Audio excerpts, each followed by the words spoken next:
चलो अब हम स्टार्ट कर रहे हैं एक new chapter, third chapter accounting ratios. ये क्या है? देखो, हमने फर्स्ट चैप्टर में पढ़ा कि फाइनेंशियल स्टेटमेंट्स क्या होती है। फाइनेंशियल स्टेटमेंट में P&L आता है और बैलेंस शीट आती है। इसको एनालाइज कैसे करते हैं, उसको एनालाइज करने के टूल्स क्या होते हैं, कैसे हम एनालाइज करते हैं। जैसे मैं आपसे कह रहा था कि डॉक्टर हमें एनालाइज करता है, अगर हम बीमार होते हैं डॉक्टर के पास जाते हैं, डॉक्टर हमारी बॉडी को एनालाइज करता है, तो उसके बाद टूल्स होते हैं। एक अकाउंटेंट अगर किसी कंपनी को, किसी बिजनेस को एनालाइज करता है तो उसकी फाइनेंशियल स्टेटमेंट देखता है और उसमें अपने टूल्स अप्लाई करता है। उन टूल्स में से एक है अकाउंटिंग रेशियोज। क्या है ये? देखो, मैं दो कंपनी के एग्जांपल ले रहा हूं, ए लिमिटेड और बी लिमिटेड। ए लिमिटेड की सेल 1 लाख रुपए है और बी लिमिटेड की सेल 2 लाख रुपए है। अब इनके ग्रॉस प्रॉफिट देखिए तो ए लिमिटेड का ग्रॉस प्रॉफिट सपोज 20,000 है और बी लिमिटेड का ग्रॉस प्रॉफिट 30,000। तो कोई भी लेमन यही बोलेगा कि फॉर्म बी बेटर है, बी कंपनी बेटर है। लेकिन अगर हम ग्रॉस प्रॉफिट रेशियो के पॉइंट ऑफ व्यू से देखें, ग्रॉस प्रॉफिट रेशियो मींस कि सेल का कितना परसेंट ग्रॉस प्रॉफिट है, तो यहां पे सेल का 20% ग्रॉस प्रॉफिट है। बी लिमिटेड में सेल का 15% ग्रॉस प्रॉफिट है। यहां पर कितना है?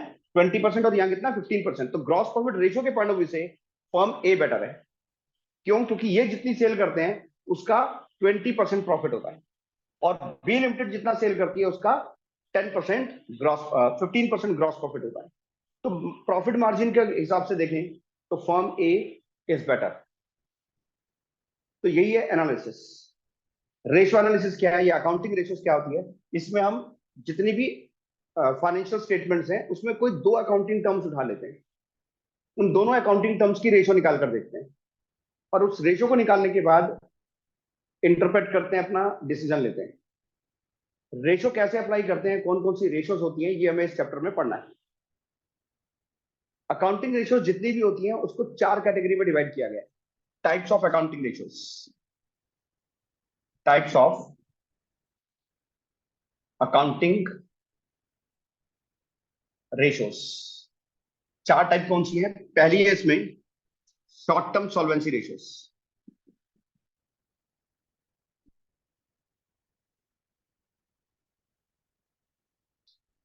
सेकंड है long term solvency ratios, third है, अच्छा शॉर्ट टर्म सॉल्वेंसी रेशोज है, इसको हम लिक्विडिटी रेशो भी बोलते हैं, liquidity ratio. Long term solvency ratios को हम सॉल्वेंसी रेशोज भी बोलते हैं।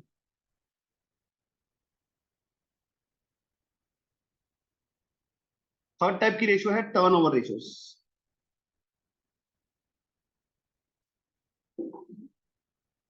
टर्नओवर रेशियोज को हम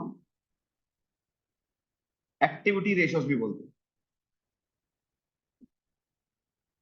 फोर्थ, प्रॉफिटेबिलिटी रेशियोज। ये जो भी हमने ग्रॉस प्रॉफिट रेशियो निकाली है ये प्रॉफिटेबिलिटी रेशियोज का ही एक रेशियो है।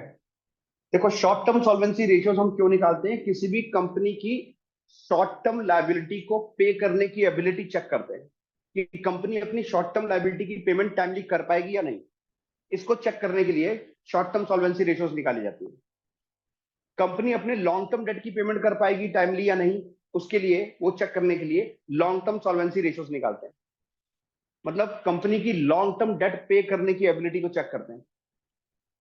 टर्नओवर रेशियोज में हम टर्नओवर को दूसरी डिफरेंट अकाउंटिंग टर्म्स के साथ कंपेयर करते हैं।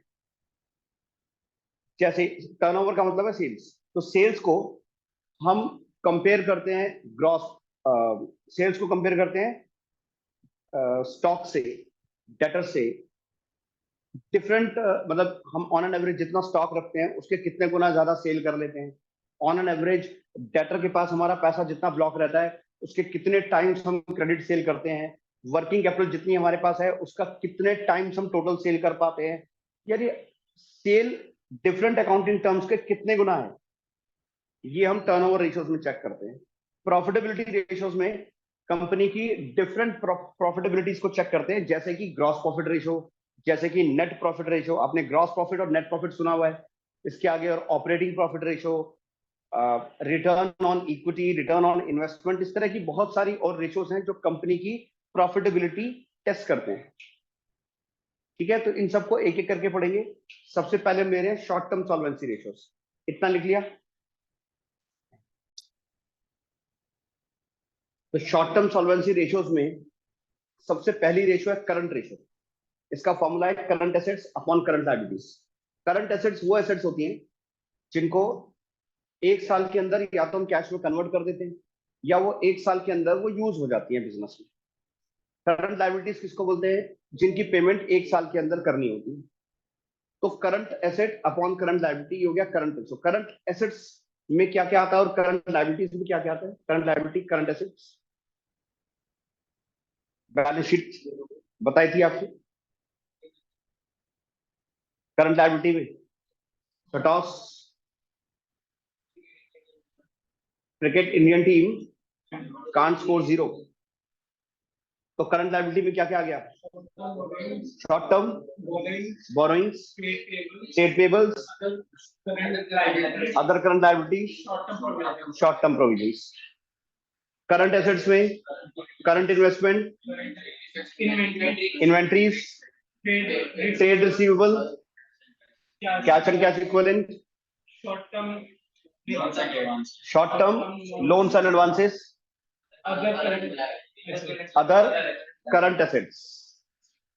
ये होती है अदर करंट लायबिलिटी, ये होती है other current assets.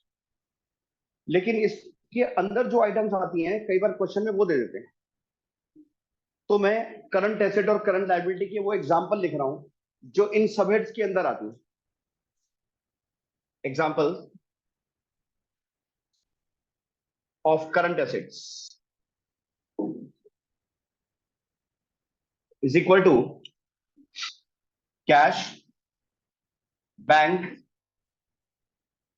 Debtors, bills receivable, marketable, marketable securities, या जिसको हम करंट इन्वेस्टमेंट भी बोलते हैं,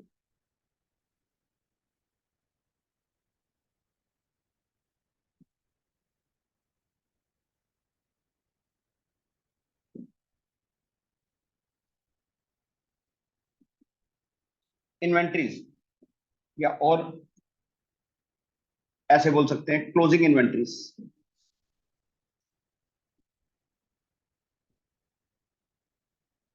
प्रीपेड एक्सपेंसेस,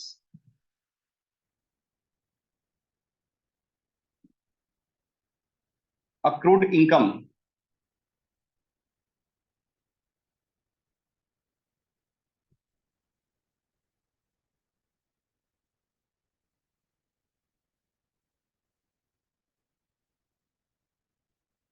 तो ये amendment etcetera. Examples of current liabilities,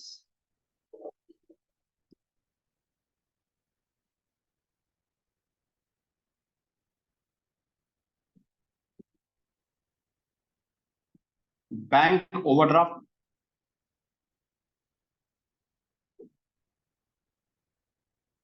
creditors, bills payable,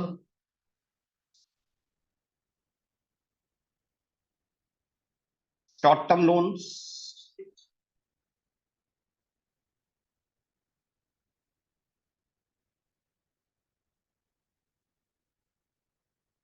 outstanding expenses,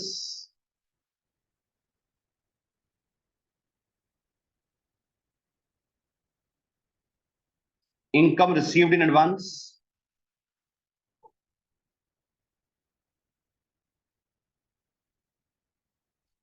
और provision for tax.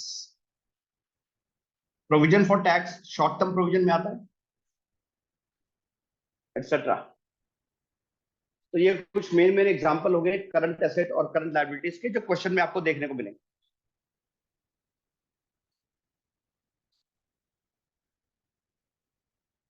Second ratio इसमें क्विक रेशियो, या इसको बोलते हैं लिक्विड रेशो। इसका नाम है acid test ratio. Quick ratio, liquid ratio या एसिड टेस्ट रेशो एक ही बात है। और इसका फॉर्मूला है quick assets upon current liabilities.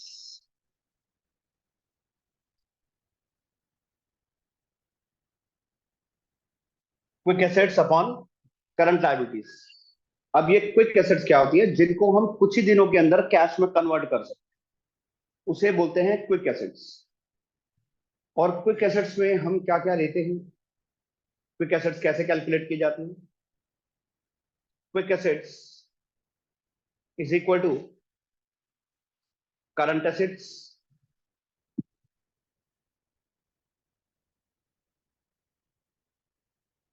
Minus closing inventories minus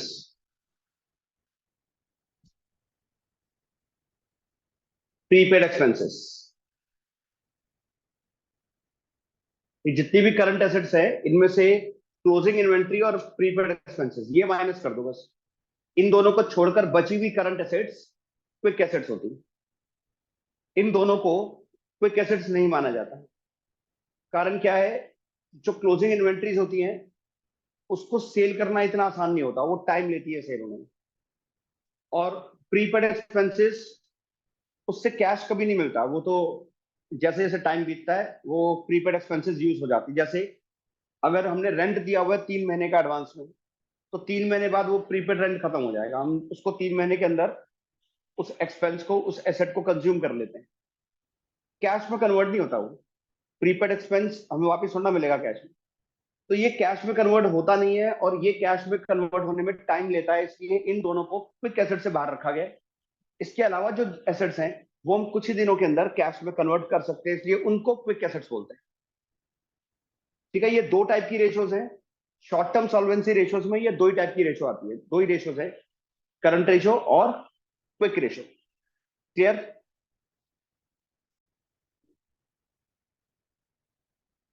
question number 1, page number है 3.103।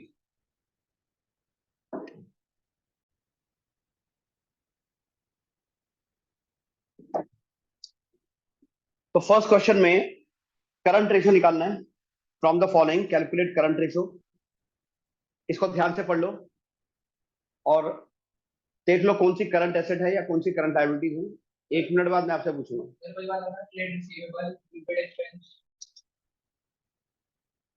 तो बताओ अब, ट्रेड रिसीवेबल क्या है? Current asset. Prepaid expenses current asset. Cash and cash equivalent marketable securities ये भी current asset. Land and building ये asset तो है पर करंट नहीं है, नॉन करंट है, और हमें तो करंट एसेट चाहिए, तो लैंड एंड बिल्डिंग को हम इग्नोर कर देंगे इस क्वेश्चन के लिए। Bills payable current liability. Creditors current liability. Debentures ये नॉन करंट लायबिलिटी होता है, तो इसलिए इस रेशो के लिए इसे इग्नोर कर देंगे। Inventories current assets. Prepaid prepaid नहीं, एक्सपेंसेस पेबल करंट लायबिलिटी। चलो रेशो कैलकुलेट करते हैं। तो सबसे पहले इसका तरीका समझ लो क्या है। सबसे पहले तो हम रेशो का फॉर्मूला लिखते हैं। Current ratio is equal to current assets upon current liabilities.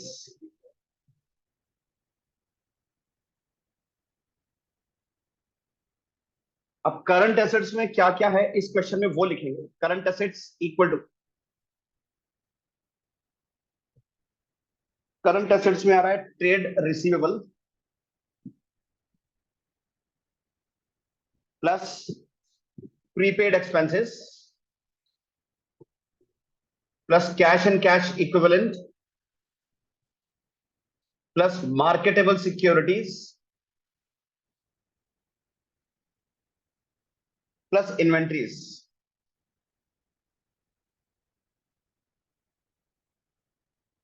उसके बाद अब इनके अमाउंट्स लिखेंगे। 7,20,000 plus 1,60,000 plus 2 lakh plus 2 lakh plus 3,20,000।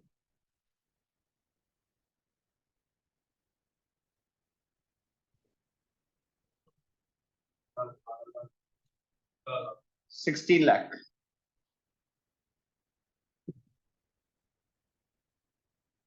Current liabilities, current liabilities में क्या क्या है? Bills payable plus sundry creditors plus expenses payable.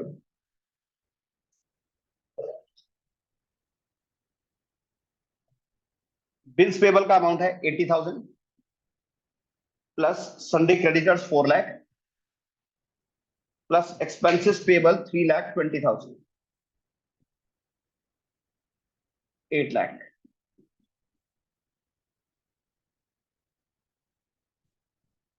तो ध्यान रखो कि पहले रेशो लिखना है, रेशो में जो टर्म्स यूज हो रही है उन टर्म्स को निकालना है। करंट एसेट इक्वल टू, पहले सारी करंट एसेट लिखनी है, बाद में उसकी वैल्यूज लिखनी है। अगर आप सिर्फ current asset equal to values लिखना शुरू हो जाओगे तो वो गलत होगा। और यहाँ क्लास में भी रजिस्टर में आपने सीधा वैल्यूज नहीं लिखनी, पहले फॉर्मूला लिखना है, फिर उस टर्म्स में जैसे करंट एसेट करंट लायबिलिटी में कौन कौन सी करंट एसेट कौन सी करंट लायबिलिटी आ रही है पहले उनको लिखना है, फिर अमाउंट लिखना है। और मैंने अगर आपकी कॉपी में देखा आपने ये लिखे बगैर सीधा अमाउंट लिख दिए तो वो पेज शहीद हो जाएगा और आपका रजिस्टर भी हो सकता है। Current ratio is equal to 16 lakh upon 8 lakh. Current ratio का फॉर्मूला हम ऑलरेडी लिख चुके हैं इसलिए अब वैल्यूज लिख सकते हैं। इसको कैंसिल करते हैं तो 2 आता है, इसको 2:1 लिखेंगे। ये वैसे पूरा 2 पे कैंसिल हो गया था। सपोज ये 14 लाख अपॉन 8 लाख होता तो भी जितना डिवाइड हो रहा है डिवाइड करेंगे, 14 अपॉन 8 करते हैं तो 1.75 आता है, तो हम आंसर 1.75:1 लिखते हैं। आपको 2 डेसिमल प्लेस तक लिखना है और हमेशा 1:1 ही लिखना है, क्योंकि ये रेशो देखकर हमें पता लगना चाहिए कि जो करंट एसेट है, जैसे यहां से पता लग रहा है करंट एसेट करंट लायबिलिटी के ट्वाइस है, तो वो हमें यहाँ पे पता लगना चाहिए। 14:8 आप ऐसे रेशो नहीं लिखोगे, हमेशा 1:1 करके लिखनी है। अब करो क्वेश्चन नंबर 37।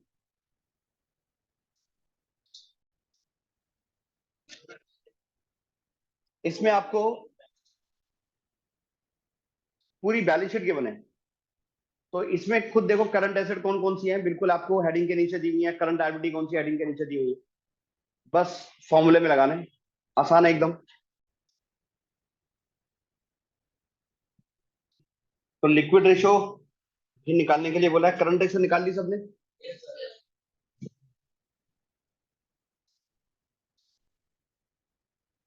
लिक्विड रेशो का formula, liquid assets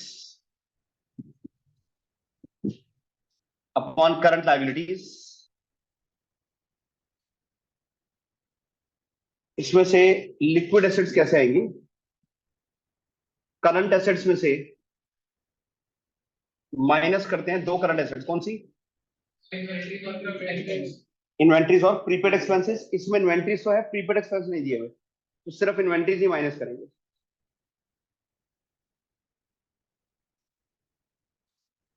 current assets है,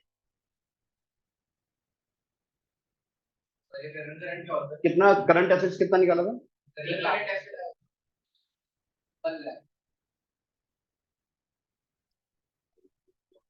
1 लाख आई थी करंट एसेट्स। इन्वेंट्रीज गिवन है 50,000, तो 50,000 आ गया लिक्विड एसेट्स। ये लिक्विड एसेट्स आप ऐसे भी निकाल सकते थे कि जो करंट एसेट्स की हेडिंग में 3 करंट एसेट्स दिए हुए हैं, उनमें से इन्वेंट्रीज को छोड़कर बाकी दोनों ऐड कर लो। Trade receivable plus cash and cash equivalent, इन दोनों को भी ऐड करके 50,000 की लिक्विड एसेट आ जाती। तो दोनों में से कैसे भी कर सकते थे इसको। क्या लिक्विड एसेट 50,000 आ गई। अब रेशो निकालेंगे, लिक्विड रेशो। लिक्विड एसेट्स 50,000 और करंट लायबिलिटीज कितनी है? 20,000। ये आ गया 2.5:1।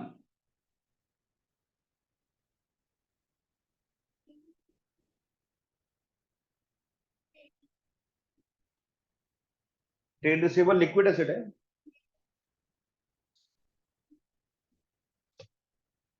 क्या कह रहे हो?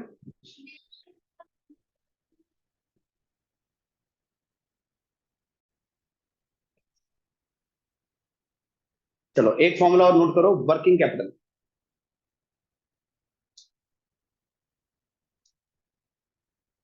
वर्किंग कैपिटल होता है करंट एसेट्स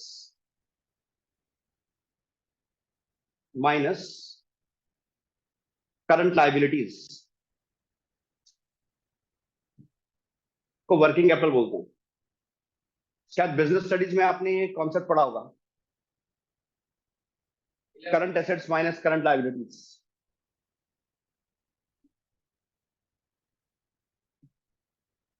कुछ डेफिनेशन वगैरह, कुछ मीनिंग बता सकते हो वर्किंग कैपिटल का? लग रही है। हाँ, और यही था। डे टू डे रूटीन में जितनी कैपिटल इन्वेस्टेड होती है उसको हम वर्किंग कैपिटल बोलते हैं। तो इसका formula current asset minus current liability क्यों है?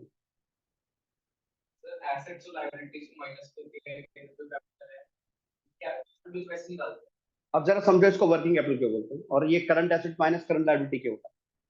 करंट एसेट में क्या आता है? Stock, building, machinery current asset में आता है। Inventories, cash, bank, debtors. चलो डेटर का एग्जांपल लेते हैं। डेटर्स क्या होता है? जिनको हमने क्रेडिट पे गुड्स बेची होती है। एक एग्जांपल से समझो।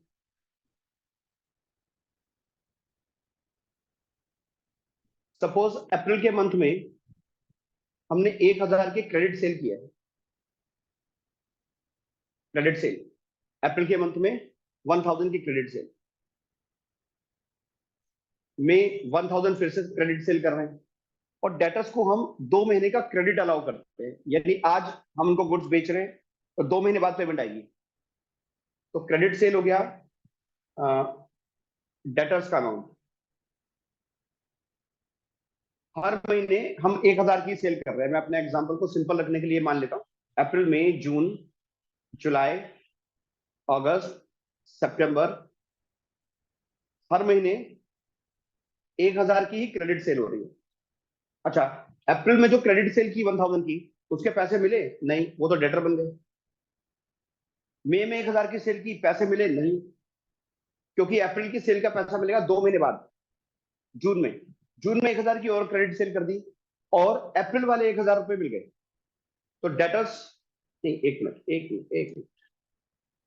फिर से शुरू करते हैं। 1,000 की क्रेडिट सेल और पैसा नहीं मिला, डेटर कितने? 1,000 की। मई में 1,000 की फिर से सेल की, पैसा मिला नहीं, तो 2 महीने की क्रेडिट सेल हो गई ना, तो डेटर हो गए 2,000 के। अब जून में क्या हुआ? क्रेडिट सेल की 1,000 की, लेकिन अप्रैल वाले पैसे मिल गए, डेटर अभी भी 2,000 की। जुलाई में 1,000 की फिर से सेल की और 1,000 मई वाले मिल गए, 2,000 के क्रेडिटर, डेटर अभी भी हैं। अगस्त में फिर से 1,000 की सेल की और जून वाले पैसे मिल गए, डेटर अभी भी 2,000 के हैं। अब हर महीने हम 1,000 की सेल करते जा रहे हैं, 1,000 मिलता जा रहा है। डेटर 2,000 के हमेशा बने हुए हैं, यानी डेटर के पास हमारा हमारा हमेशा के लिए 2,000 रुपये ब्लॉक हो गए, हमेशा के लिए ब्लॉक हो गए। ये 2,000 रुपये डेटर के पास रहेगा हमारा। लेकिन अगर हम करें, अरे ये क्या हो रहा है यार, ये 2,000 रुपये तो लेके बैठ गए थे, तो 2,000 रुपये हमारे हमेशा के लिए लेके बैठ गए। हम डेटर को बोलते हैं कि भाई ये तो गड़बड़ है, अभी आगे की गुड्स तुम्हें सिर्फ तभी मिलेगी जब पिछला सारा क्लियर करोगे। वो कहेगा ये लो 2,000 रुपये, आइंदा से तुमसे गुड्स नहीं खरीदूंगा। मार्केट में और भी लोग हैं जो 2 महीने का क्रेडिट दे रहे हैं, उनसे लूंगा।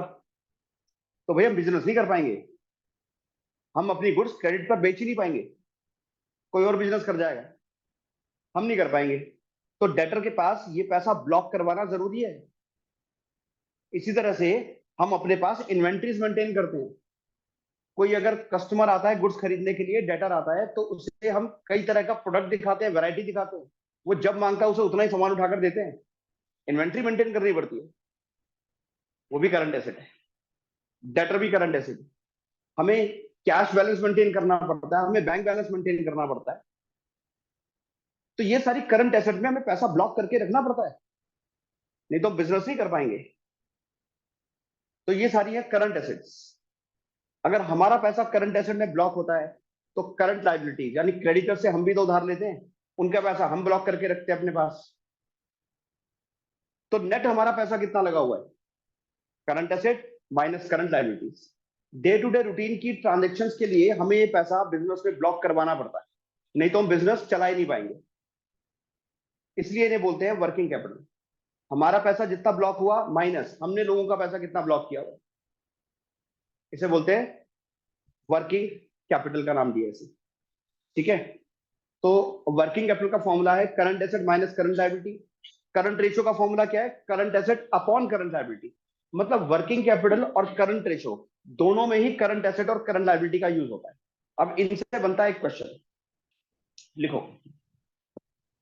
एग्जांपल है working capital is equal to 1,20,000 और करंट रेशियो है 2.5:1।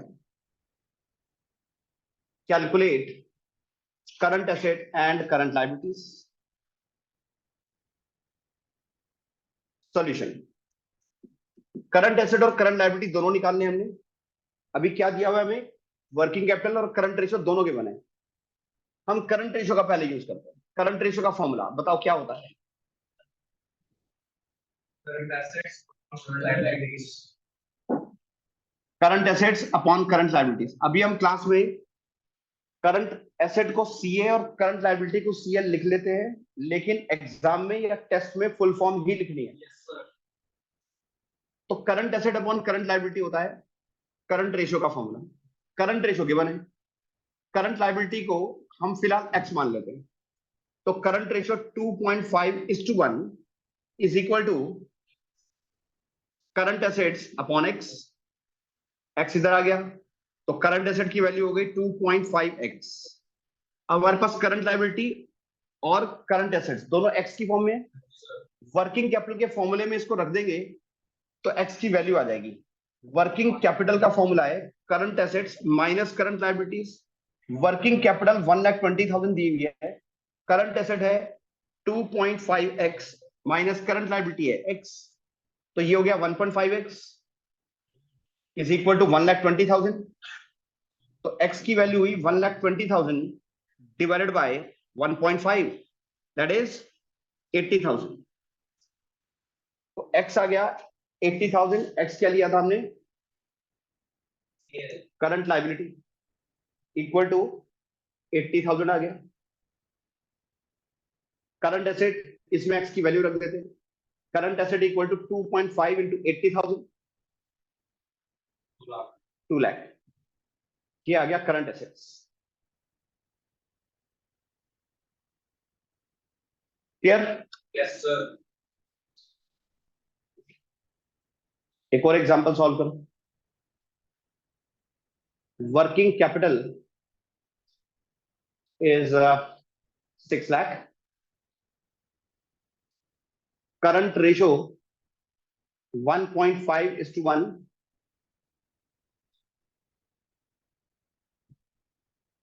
Calculate current asset and current liability.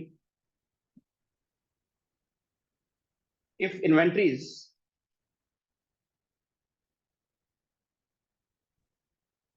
are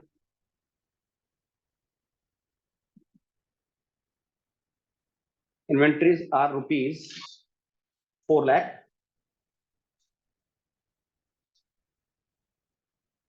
Calculate quick ratio. तो यहां से यहां तक तो क्वेश्चन वैसे ही है जैसा अभी किया। इसके बाद सोचना क्या करना है।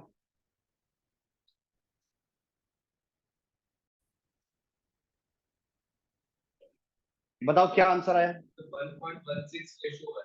करंट एसेट्स करंट एसेट्स है 18 लाख 18 लाख, करंट लाइबिलिटीज 12 लाख 12 लाख, और क्विक रेशो रेशियो 1.16 रेशियो है। 1.16 is to 1। सबका ये आंसर है भाई।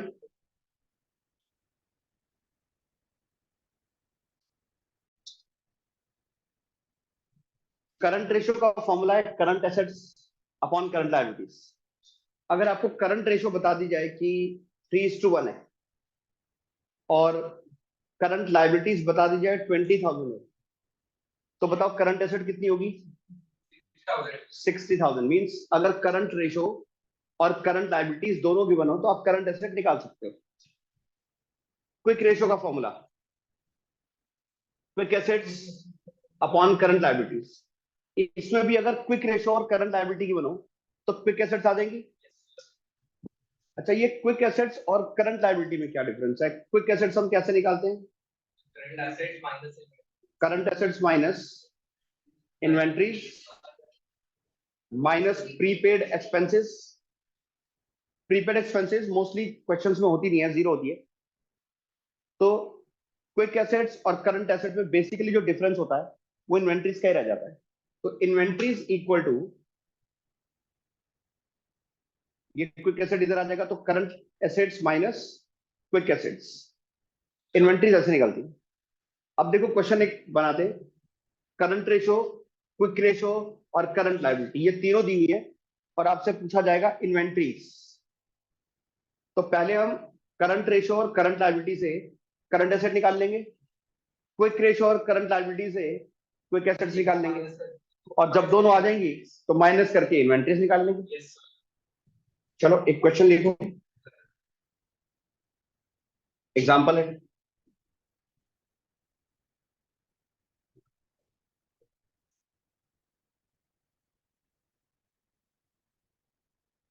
Current ratio is 4:1, quick ratio is 3:1,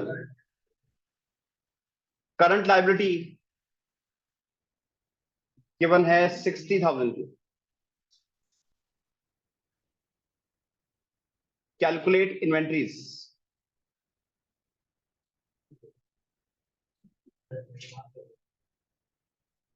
तो पहले हम करंट रेशियो लगाते हैं formula.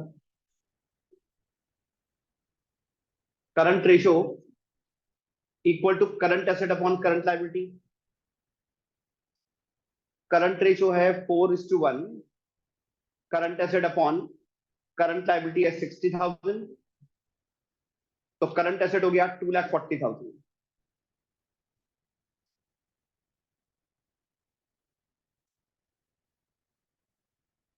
Quick ratio, quick assets upon current liabilities. Quick ratio है 3:1, क्विक एसेट्स अपॉन 60,000, तो क्विक एसेट्स की वैल्यू आ गई 1,80,000।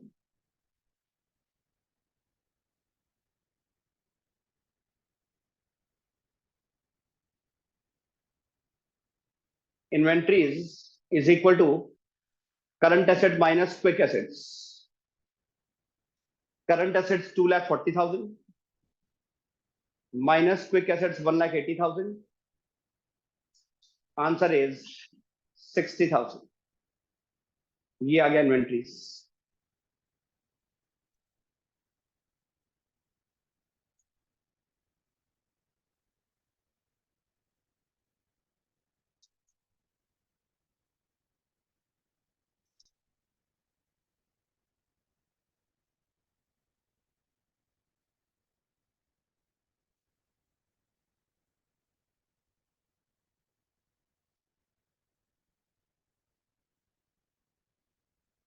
चलो अभी टीएस ग्रेवाल से क्वेश्चन नंबर 25 करो। पेज नंबर है 3.105।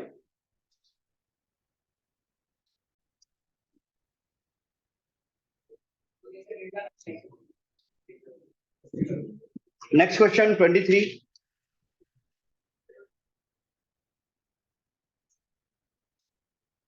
Umesh Limited has current ratio of 4.5:1 and quick ratio 3:1. Current ratio 4.5:1 और quick ratio 3:1. If its inventory is rupees 36,000, find out total current assets, total current liabilities. इस बार inventories given है। Inventories 36,000 दी हुई है। Current asset और current liability ये दोनों पता लगाना। तो जैसा क्वेश्चन अभी किया था उसी तरीके से स्टार्ट करेंगे।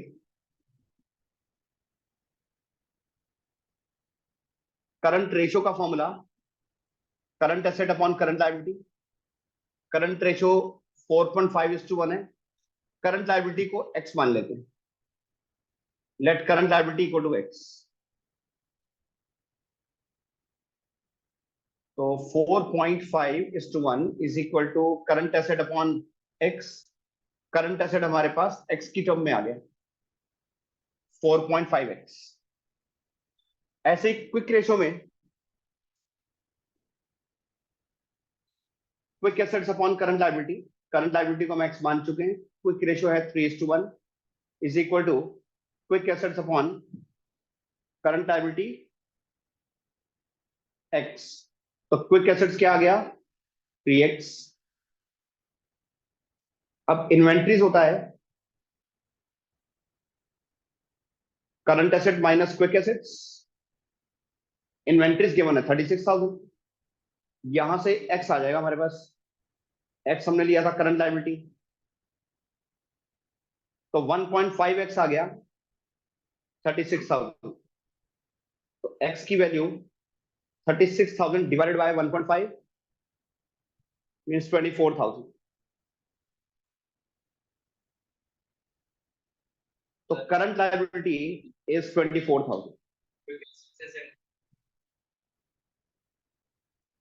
x आ गया, करंट लायबिलिटी आ गया, तो अब हम करंट एसेट और क्विक एसेट दोनों बता सकते हैं। हालांकि क्वेश्चन में सिर्फ करंट एसेट पूछा है, क्विक एसेट नहीं पूछा हुआ। 4.5 इंटू 24,000 1,08,000 ये करंट एसेट आ गया। क्विक एसेट पूछा होता तो 3x इंटू 24,000 72,000 आ जाता। ओके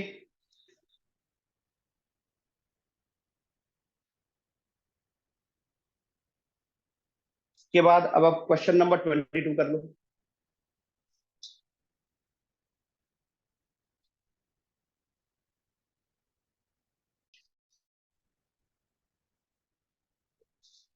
चलो ये कुछ क्वेश्चन होमवर्क में 1 2 3 4 5 6 7 8 9 10 क्वेश्चन ही होमवर्क में।